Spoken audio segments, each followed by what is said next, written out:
नमस्कार दोस्तों, स्वागत है आप सभी का अड्डा फर्स्ट स्टडी यूट्यूब चैनल पर। इस वीडियो में हम बात करेंगे तमाम भर्तियों की लेटेस्ट अपडेट को लेकर। तो बन में सारी अपडेट हम कवर करते हैं। चलिए दोस्तों, वीडियो शुरू करते हैं। साथ में जितने भी अभ्यर्थी वीडियो को देखें, वीडियो को लाइक करते हैं, साथ में शेयर कर दो, चैनल को सब्सक्राइब करना बिल्कुल ना भूलें, जिससे कि इसी प्रकार की ऑथेंटिक जानकारियाँ आप सभी को मिलती रहें। अगर आप यूपीएससी पीईटी की प्रिपरेशन कर रहे हैं तो मार्केट में आप सभी के लिए आ चुकी है बेस्ट बुक, जिसमें आपको मिलेगा डिटेल में पूरा इन्फॉर्मेशन, जैसा कि चैप्टर वाइज आप सभी स्क्रीन पर देख पा रहे हैं। सारी जानकारी जिससे आप अपना बेसिक को तो क्लियर कर ही सकते हैं, साथ में क्वेश्चन के आंसर देने में भी आसानी होगी। इतना ही नहीं, इस बुक की खास बात यह है कि इसमें डिटेल के साथ साथ आप सभी को मिलता है पूरी जानकारी। इसके अलावा इसमें आपको स्मरणीय तथ्य मिलेंगे, जिससे कि आपको वन लाइनर क्वेश्चन करने में बहुत आसानी होगी। हजारों की संख्या में आपको वन लाइनर क्वेश्चन भी देखने के लिए मिलेंगे। और इतना ही नहीं, इसमें आपको परीक्षा के लिए महत्वपूर्ण क्वेश्चन भी रखे गए हैं। साथ में उन सभी क्वेश्चन की यहाँ पे डिटेल में आप सभी को व्याख्या भी देखने के लिए मिलेगी, जैसा कि आप सभी स्क्रीन पे देख पा रहे हैं। इस बुक को परचेस करने के लिए लिंक आपको वीडियो की डिस्क्रिप्शन में दिया है, अमेजोन और फ्लिपकार्ट का। इन दोनों बुक्स को आप ले सकते हैं ऑफलाइन मार्केट से भी। ज्यादा जानकारी लिंक वीडियो की डिस्क्रिप्शन में है। उत्तर प्रदेश के अंदर किसी भी भर्ती की अगर हम बात करें तो वो कभी भी रद्द की जा सकती है। हो सकता है कि छात्रों की तरफ से मांग की गई हो सकता है कि सरकार की गलतियों के चलते, या फिर अगर हम बात करें और भी अलग अलग मामले देखने के लिए मिलते हैं। और पिछले कई दिनों में आपको भर्ती या फिर भर्ती परीक्षाओं को रद्द करने के जो आदेश हैं वो देखने के लिए मिले हैं। उसी क्रम में अगर हम बात करें, एक और भर्ती को रद्द करने के मामले को लेकर आपको देखने के लिए मिलेगा कि बीटेक डिग्री धारकों ने मुख्यमंत्री सर से अधीनस्थ सेवा चयन आयोग की जूनियर इंजीनियर की परीक्षा 2016 साथ में 2018 को स्थगित या फिर रद्द करने की जो मांग है वो की है। अभ्यर्थियों का कहना है कि जेईई भर्ती केवल डिप्लोमा करने वालों को ही मौका दिया जा रहा है, बीटेक जैसे उच्च डिग्री धारकों को मौका नहीं दिया जा रहा। सुप्रीम कोर्ट के आदेश का हवाला देते हुए कहा है कि उच्च शिक्षा या फिर योग्यता की अगर बात करें, नौकरी पाने के लिए अवगुण या दोष नहीं माना जा सकता। साथ ही सुप्रीम कोर्ट ने कोई बी या फिर बीटेक डिग्री को हिमाचल प्रदेश के राज्य बिजली बोर्ड में जूनियर इंजीनियर भर्ती में शामिल करने का जो आदेश है वो दिया है। यह भी उल्लेख किया है कि जेईई पदों के लिए बीटेक डिग्री धारकों को बाहर निकालने की कोई मतलब नहीं है, क्योंकि जेईई के पदोन्नति साथ ही अगर बात करें 50% एई पदों की नियुक्ति होते हैं, जिसके लिए डिग्री होना आवश्यक है। तो ऐसे में अगर बात करें, उत्तर प्रदेश के अंदर लगभग 10 लाख से ज़्यादा बीटेक डिग्री धारक बेरोजगार हैं। फिलहाल यूपी एसएससी की अगर बात करें 2016 साथ में 2018 को दोनों भर्तियों को स्थगित या फिर रद्द करने की जो मांग है वो की जा रही है। इनकी परीक्षाएं पहले से लटकी हुई हैं, अभी तक कोई भी आगे का कार्यक्रम देखने के लिए नहीं मिला है। तो यूपीएससी की दो बड़ी भर्तियों पर यहाँ पे कहीं ना कहीं जो संकट है मंडराता हुआ दिखाई दे रहा है। छात्रों की तरफ से लगातार इसका विरोध किया जा रहा है। बाकी इसके बारे में आप सभी की क्या राय कमेंट करके अवश्य बताएं। वहीं दूसरी तरफ बात करें टीईटी नोटिफिकेशन के बारे में, जैसा कि आप सभी जानते हैं कि सरकारों की तरफ से बार बार टेट और सीटेट देखने के लिए मिलते हैं, लेकिन अगर कुछ नहीं मिलता है तो वो है नई शिक्षक भर्तियां। क्योंकि छात्र तो इंतजार करके बैठे हुए हैं कि प्राइमरी और जूनियर में लगातार शिक्षक भर्तियां देखने के लिए मिलें, लेकिन मिलता क्या है वो आप सभी के समक्ष है। यहाँ पर सीटेट की अगर हम बात करें तो 20 जुलाई से आपके जो आवेदन है वो शुरू करवाए जा सकते हैं, ऐसी जानकारी देखने के लिए मिल रही है। सीबीएसई की ओर से केंद्रीय शिक्षक पात्रता परीक्षा 2021 के लिए जो आवेदन की तैयारी पूरी कर ली गई है। अर्हता की अगर हम बात करें तो आप सभी जानते ही हैं कि आपके पास में स्नातक की जो डिग्री होनी चाहिए, और साथ में बीएड या बीटीसी अगर आपने किया हुआ है तो उसके बाद आप लोग यहाँ पे आवेदन कर सकते हैं। 50% अंक पास होना अनिवार्य यहाँ पे कर दिया गया, जैसा कि आप सभी देख पा रहे हैं। उसी को लेकर देखने के लिए मिलेगा केंद्रीय माध्यमिक शिक्षा बोर्ड की अगर बात करें, सीबीएसई की ओर से केंद्रीय शिक्षक पात्रता परीक्षा सीटेट 2021 के लिए ऑनलाइन आवेदन 20 तारीख से शुरू हो सकते हैं। सीबीएसई की वेबसाइट पर जल्द इसको लेकर नोटिफिकेशन जारी किया जा सकता है, ऐसी जानकारी देखने के लिए मिल रही है। सीटेट पर जाकर जो भी अभ्यर्थी आवेदन करना चाहते हैं, ऑफिशियल वेबसाइट यहाँ पर लिखी हुई है, वहाँ पर आपको आवेदन करने का मौका मिलेगा। एनसीटी की ओर से, जैसा कि आप सभी जानते हैं, टेट और सीटेट को यहाँ पर आजीवन मान्य करने को लेकर जो फैसला है वो लिया गया है। तो ऐसे में अब आप सभी के जो वैलिडिटी देखने के लिए मिलती है 7 साल की, वो आजीवन कर दी गई है। लेकिन फिलहाल अगर हम देखें सीटेट 2021 को लेकर यहाँ पर जानकारी देखने के लिए मिल रही है कि 20 तारीख से आवेदन शुरू किए जा सकते हैं। साथ ही सिलेबस वगैरह के बारे में तो आप लोग जानते ही हैं। तो फिलहाल अगर बात करें, एक बार फिर से सरकार की तरफ से टेट सीटेट शुरू करवा दिए गए हैं। उम्मीद है कि जल्द शिक्षक भर्ती को लेकर भी सरकार फैसला लेगी। वहीं दूसरी तरफ बात करें इसकी परीक्षा को लेकर, तो परीक्षा अक्टूबर और नवंबर के अंदर आपको देखने के लिए मिल सकती है। उससे पहले परीक्षा होने की फिलहाल कोई संभावना नहीं है।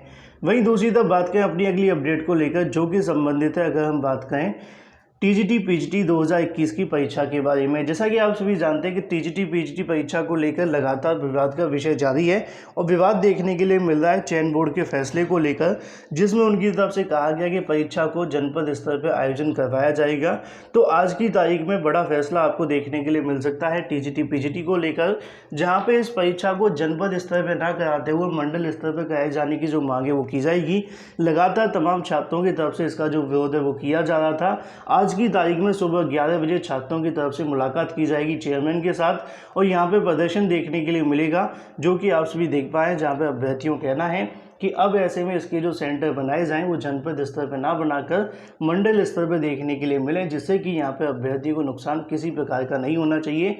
और अगर ऐसा होता है तो यहाँ से बीएड अभ्यर्थी को बड़ा फायदा मिल सकता है। तो कितने अभ्यर्थी जाने वाले कमेंट करके अवश्य बताएं, ज़्यादा से ज़्यादा अभ्यर्थी पहुँचें, जिससे कि यहाँ पर चयन बोर्ड की तरफ से बदलाव देखने के लिए मिले। बाकी जो भी चीज़ें होंगी आप सभी को देर शाम तक बता दी जाएंगी। फिलहाल आज काफ़ी महत्वपूर्ण दिन होने वाला है, क्योंकि जहाँ पे आपके सेंटर बनाए जाएंगे सुल्तानपुर, साथी, जौनपुर, गोंडा आदि, ये कुछ ऐसे ज़िले हैं जहाँ पर तथा शिक्षकों की संख्या भी ज़्यादा है। तो कुछ ऐसा आपको पहले कई भर्तियों के अंदर देखने के लिए मिला है, जहाँ पर लगातार आप सभी के बीच नकल जैसे मामले भी सामने आए हैं। तो इसी बातों को ध्यान में रखते हुए छात्रों की तरफ से जो मांग है वो रखी जाएगी टीजीटी और पीजीटी 2021 को लेकर। लेकिन वहीं दूसरी तरफ बात करें नई प्राथमिक शिक्षक भर्ती के बारे में, जैसा कि आप सभी जानते हैं कि लगातार छात्रों की तरफ से नई प्राथमिक शिक्षक भर्ती को लेकर धरना प्रदर्शन किया जा रहा है। लखनऊ एससीईआरटी पर ज़्यादा से ज़्यादा अभ्यर्थी पहुंचे, जिसके बारे में जानकारी आप सभी को पहले से दे दी गई है। लेकिन ऐसे में नई प्राथमिक शिक्षक भर्ती को लेकर आज की ही तारीख में सुबह 9 बजे से जनता दर्शन आपको देखने के लिए मिलेगा, जहाँ पर मुख्यमंत्री सर की तरफ से आयोजन किया जा रहा है। इस आयोजन के अंदर 4 अभ्यर्थियों की तरफ से नई प्राथमिक शिक्षक भर्ती को लेकर मांग रखी जाएगी। सुबह 9 बजे से यहाँ पे जो मुलाकात का कार्य शुरू होगा, उम्मीद है कि 12-1 बजे तक आप सभी को जो भी अपडेट होगी इस चैनल के माध्यम से दे दी जाएगी। लेकिन महत्वपूर्ण ये रहने वाला है कि इसके अंदर छात्रों की तरफ से नई प्राथमिक शिक्षक भर्ती विज्ञापन जारी करवाने के लिए आगे की कार्रवाई को शुरू करने को लेकर जो ज्ञापन है वो सौंपा जाएगा और उम्मीद है कि सीएम की तरफ से यहाँ से कोई सकारात्मक आपको आश्वासन देखने के लिए मिलेगा। तो ऐसे में एक तरफ तो लखनऊ के अंदर धरना प्रदर्शन है, तो वहीं दूसरी तरफ आप सभी के बीच मुख्यमंत्री योगी सर से मुलाकात करते हुए नई प्राथमिक शिक्षक भर्ती का जो विज्ञापन जारी करवाने के लिए ज्ञापन सौंपा जाएगा, क्योंकि सरकार की तरफ से लगातार बहुत सारे बदलाव तो किए जा रहे हैं, चाहे वो टेट के अंदर हो या फिर सीटेट के अंदर या फिर शादी वाले मामले के अंदर या फिर बच्चों वाले मामले के अंदर, है ना। लेकिन अगर नई प्राथमिक शिक्षक भर्ती को लेकर सरकार बदलाव कर देती है, मतलब कि विज्ञापन जारी कर देती है, तो छात्रों को बड़ा बेनिफिट देखने के लिए मिलेगा। तो फिलहाल आज की तारीख में मुलाकात होने वाली है, जो भी अपडेट होगी आप सभी को इस चैनल के माध्यम से दे दी जाएगी। उम्मीद करते हैं कि कुछ सकारात्मक सर की तरफ से यहाँ पर देखने के लिए मिले, जिससे कि जो 10 लाख बीएड और बीटीसी घर पर बैठे हुए हैं उनके लिए भी यहाँ से कि उम्मीद की किरण देखने के लिए अवश्य मिलनी चाहिए। वहीं दूसरी तरफ धरना प्रदर्शन में आप सभी को शामिल अवश्य होना है। वहीं दूसरी तरफ बात करें 22,000 खाली पदों के बारे में, जैसा कि आप सभी को समय समय पर जानकारियां देखने के लिए मिली हैं कि 22,000 खाली पदों के लिए एक निर्णायक धरना प्रदर्शन रखा गया है, जिसकी सूचना आप सभी को मैंने पहले से दे दी थी कि 12 तारीख को आपको एक धरना प्रदर्शन देखने के लिए मिलेगा, जो कि आज की तारीख में आयोजित होगा। मामला क्या है, वैसे तो आप सभी समझ गए होंगे कि 22,000 को जो मामला संबंधित है वो है 68,500 की बची हुई सीटों को लेकर, जहाँ पे 69,000 के अभ्यर्थियों के माध्यम से जो 60-65 पे क्वालिफाई है, उनका कहना है कि योग्य अभ्यर्थी हैं, तो ऐसे में उनको यहाँ पे चयन कर लिया जाए। फिलहाल इसी को लेकर धरना प्रदर्शन आपको देखने के लिए मिलेगा आज की तारीख में। लेकिन जैसा कि मैंने कल देर रात को एक वीडियो बनाकर जानकारी दी थी, जहाँ पर मैंने आपको ये भी बताया था कि मुख्यमंत्री सर के साथ एक मुलाकात भी देखने के लिए मिलेगी, जो कि 22,000 सीटों के संबंध में होगी। हालांकि इससे पहले आप सभी ने देखा था कि सीएम सर की तरफ से 22,000 को लेकर अभी तक कोई मुलाकात नहीं हुई है। तो ऐसे में आज होने वाली मुलाकात काफ़ी कुछ आप सभी के बीच स्पष्ट कर देगी 22,000 सीटों के बारे में, क्योंकि एक तरफ धरना प्रदर्शन होने वाला है, तो दूसरी तरफ आप सभी जानते हैं कि 22,000 सीटों को लेकर आज एक मुलाकात भी होने वाली है, जो कि सीएम सर के साथ होगी। और हो सकता है कि आज का जो दिन है वो निर्णायक होगा, क्योंकि काफ़ी लंबे समय से इसको लेकर जो धरना प्रदर्शन है वो देखने के लिए मिल रहा है। अब सरकार की तरफ से क्या आश्वासन दिया जाएगा, क्या चीज़ें होंगी, वो सारी अपडेट आप सभी को इस चैनल के माध्यम से मिलती रहेगी, क्योंकि इससे पहले भी नेता, मंत्री, विधायकों की तरफ से आश्वासन तो मिले हैं, लेकिन कार्य अभी तक देखने के लिए नहीं मिला। तो 22,000 सीटों को लेकर आज की तारीख में एक बड़ा फैसला आपको देखने के लिए मिल सकता है, जिसको लेकर छात्रों की तरफ से आज एक धरना प्रदर्शन भी है, तो वहीं मुख्यमंत्री सर के साथ मुलाकात भी आपको देखने के लिए मिलने वाली है। तो ऐसे में जो भी अपडेट होगी आप सभी को इस चैनल के माध्यम से दे दी जाएगी।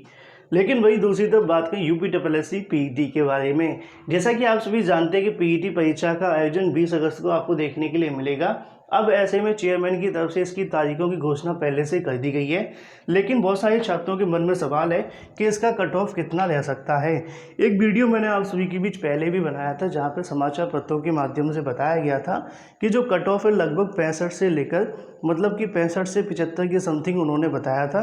तो बहुत सारे छात्रों के मन में सवाल था क्या सर ये आधिकारिक है या फिर इसमें कुछ कम ज़्यादा भी हो सकता है। तो वो समाचार पत्रों के अनुमान के आधार पर था, ऐसा नहीं है कि कोई आधिकारिक तौर पे आपको जारी किया गया है। अब इसका कट ऑफ कितना रह सकता है, इसको लेकर बहुत सारे छात्र परेशान थे। जैसा कि आप सभी जानते हैं कि आमतौर पे जब 100 नंबर की परीक्षाएं करवाई जाती हैं, सिलेबस इतना बड़ा दिया गया है, लेकिन फिर भी अगर हम देखें तो यहाँ पे परीक्षा के आधार पर लगभग मान कर के चलें कि आपका जो कट ऑफ होगा वो 65 और 70 के बीच में ही रहने की संभावना ज़्यादा है। जैसा कि आप सभी को पता होना चाहिए कि इसके अलावा हमने और भी कई भर्तियों के अंदर देखा है कि अभ्यर्थियों की जो संख्या होती है वो काफ़ी ज़्यादा है। अब यहाँ पे जब मुख्य परीक्षा के लिए अभ्यर्थी को क्वालिफाई किया जाएगा तो पीईटी के अंदर ही पहले से 20 लाख अभ्यर्थी बैठने वाले हैं। अगर यहाँ पर 7 से 8 लाख अभ्यर्थी भी पीईटी क्वालिफाई हो जाते हैं तब भी कट ऑफ काफ़ी ज़्यादा रहने की संभावना है, क्योंकि यूपीएससी पीईटी आप सभी जानते हैं कि बड़ी संख्या में अभ्यर्थी बैठेंगे। तो कट ऑफ यहाँ पे ज़्यादा कम रहने की उम्मीद तो नहीं है, लगभग मान करके चलें कि 65 से 70 के बीच में आपको देखने के लिए मिलेगा। बाकी इसके अलावा जो भी ऑथेंटिक जानकारी होंगी आप सभी को मिलती रहेंगी। अगर आप लोग कहेंगे तो कट ऑफ को लेकर अलग से एक वीडियो बना दिया जाएगा। वीडियो को लाइक कर दें, साथ में शेयर कर दें और चैनल को सब्सक्राइब करना बिल्कुल ना भूलें, जिससे किसी प्रकार की ऑथेंटिक जानकारी आप सभी को मिलती रहे।